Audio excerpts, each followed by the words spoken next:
Friends welcome to my channel. Today recipe mushroom curry అనమాట. నేను mushroom 2 packets చేస్తే తీసుకున్నాను అనమాట.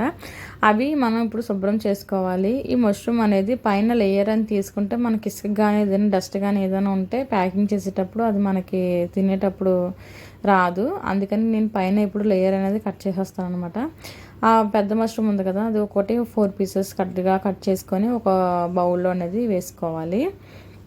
బౌల్లో వేసుకొని కొంచెం బాగా కడిగి పెట్టుకోవాలన్నమాట పక్కన. ఇప్పుడు ముందుగా ప్యాన్ పెట్టుకొని ఆయిల్ వేసుకొని 2 ఉల్లిపాయలు తీసుకొని కట్ చేసిన తరిగిన ముక్కల్ని అలాగా ఆయిల్లో వేసుకొని కొంచెం దూరగా వేయిస్తూ ఉండాలన్నమాట. ఎంత బాగా బ్రౌనిష్ కలర్ వచ్చేంత వరకు వేయిస్తూ ఉంటే అంత బాగా మంచి టేస్ట్ అనేది వస్తుంది. మనకి బ్రౌన్ కలర్ వచ్చేసింది కదా, చూడండి ఫ్రెండ్స్ ఎంత బాగా నూనెలో ఏగుతున్నాయో. ఇలా అనేది మనకి వేగినట్లయితే టేస్ట్ అనేది చాలా అంటే చాలా బాగా వస్తుంది. అందుకని ఉల్లిపాయ అనేది ఫస్ట్ ఆఫ్ ఆల్ వేసి అందరూ బాగా వేపుతారు, కానీ కొంతమంది మాత్రమే బాగా వేయిస్తారు. ఒక 2 కరివేపాకు రొబ్బలు వేసుకోండి ఫ్లేవర్కి కరివేపాకు రొబ్బలు వేసుకొని అలా కలుపుకుంటూ ఉండాలన్నమాట. ఇప్పుడు టమాటా పేస్ట్ 2 టమాటాలని నేను పేస్ట్ అయితే చేసుకున్నాను, గ్రేవీ థిక్నెస్ రావడానికి అనమాట. ఈ టమాటా పేస్ట్ అనేది ఇలాగ వేసి ఇలా వేయించడం వలన ఈ పచ్చివాసన అనేది పోతుంది, మనకి కూర అనేది టేస్ట్ లెవెల్ పెరుగుతుంది అనమాట. ఇప్పుడు నేను సరిపడా కారం అనేది యాడ్ చేసుకుంటాను ఇందులోని. ఒక మనకి 2-3 స్పూన్స్ వరకు కారం ఎంతైతే సరిపడగా ఉంటుందో కారం యాడ్ చేసుకుని తర్వాత సాల్ట్ అనేది యాడ్ చేసుకోవాలి.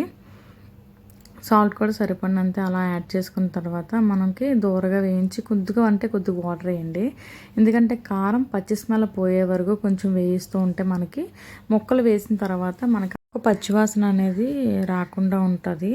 ఈ ముక్కలు ఎప్పుడైతే మొత్తంగా కడిగేసినవి వేస్తామో ఆ ముక్కలు వేసిన తర్వాత ఈ గ్రేవీ థిక్నెస్ అనేది ఉంది కదా ఫ్రెండ్స్, ఈ గ్రేవీతో శుభ్రంగా అటు ఇటుగా ముక్కలుగా పట్టేటట్టు కొంచెం మీడియం ఫ్లేమ్లో పెట్టి లేదంటే సిమ్లో పెట్టండి. సిమ్లో పెడుతూ అలాగా కొంచెం ముక్కలకంతా పట్టేటట్టు గ్రేవీ అయితే కలుపుకోవాలి. దూరగా అలా వేయిస్తూ ఉండాలన్నమాట. మనకి ముందుగా ముక్కలు అనేవి నీటిలో వాటర్లో కడుక్కున్నాం కాబట్టి ఆ వాటర్ అనేది కొంచెం అబ్జర్వ్ చేసుకుంటుంది కాబట్టి మనం ఒక మూతలాంటిది పెట్టేసుకోవాలి. ఆ వాటర్ అనేది కొంచెం అలాగనే ఇంకుతూ ఉంటుంది అనమాట. మష్రూమ్స్ చాలా చిన్నవిగా అయిపోతాయి. అప్పుడు మనం ఒకసారి అలా కలుపుకొని అటు ఇటుగా కొంచెం సిమ్లో పెట్టుకొని దూరగా అలా వేయిస్తూ ఉండగా కొంచెం వాటర్ అనేది ముక్కలకి మునిగేటట్టు యాడ్ చేసుకోవాలన్నమాట.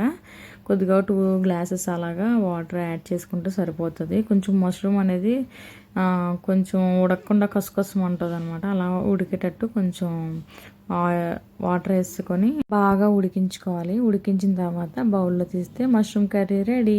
ఈ వీడియో నచ్చిన వారు లైక్ చేయండి, షేర్ చేయండి, ఛానల్ని సబ్స్క్రైబ్ చేయండి. ఇలాంటి మరికొన్ని వీడియోస్ కోసం మళ్ళీ మీ ముందుంటాను. Bye bye friends.